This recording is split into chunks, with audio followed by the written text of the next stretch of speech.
Сәлеметсіздер ме менің алтын оқырмандарым. Бүгін сіздерге осылай жасалу жолы оңай, картошкалары езілмей, өте дәмді болып шығатын қуырдақты үйрететін боламын. Менің арнама тіркеліп, күнделікті менімен осылай керемет болып шығатын асты менімен бірге күнделікті әзірлеңіз.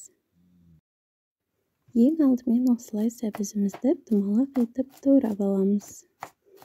Етті мен алдын ала турап дайындап қойғанмын. Қабырғадан, ұсақ сүйектерден араластырсаңыз, дәмі өте керемет болып шығады. Енді чесногымызды осылай турап аламыз.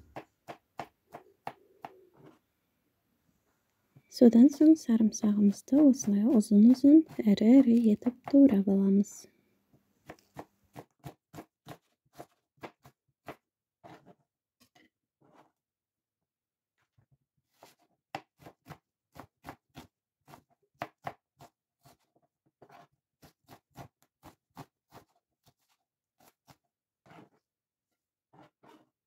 Сарымсағымызды турап алдық. Енді картошкамызды осылай бөліктерге бөліп, тоже турап аламыз.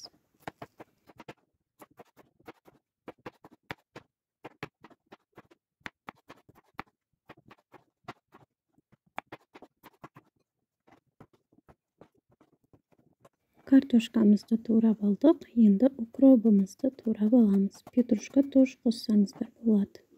Енді қызып тұрған майымызға етімізді салып, жақсылап шамамен 15 минуттай қуырамыз.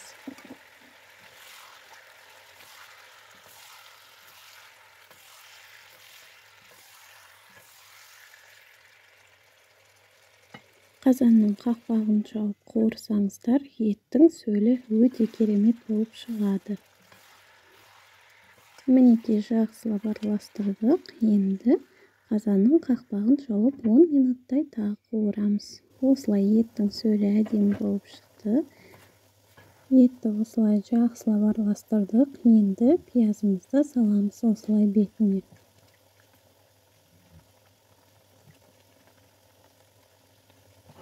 Содан соң укроп саламыз. Сәбізімізді саламыз. Сарымсақ, чеснок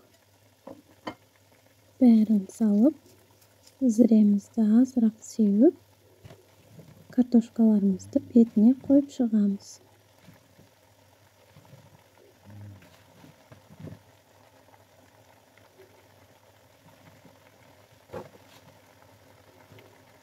Картошкалардың бәрін қойып шықтық. Енді бетіне укропты себетін боламыз. Содан соң томатты суға араластырып, тұз салып араластырып, үстіне құямыз. Сосын бұқтырып қоямыз. Ақырын отта 2 сағат. Мінекей, қуырдағымыз осылай керемет болып шықты. Астарыңыз дәмді болсын. Менімен бірге болғандарыңызға рахмет. Күнделікті менің каналымды бақылап отырыңыздар. Түрлі дәмді тағамдар шығып отырады. Жақсылықта көріскенше аман сау болыңыздар.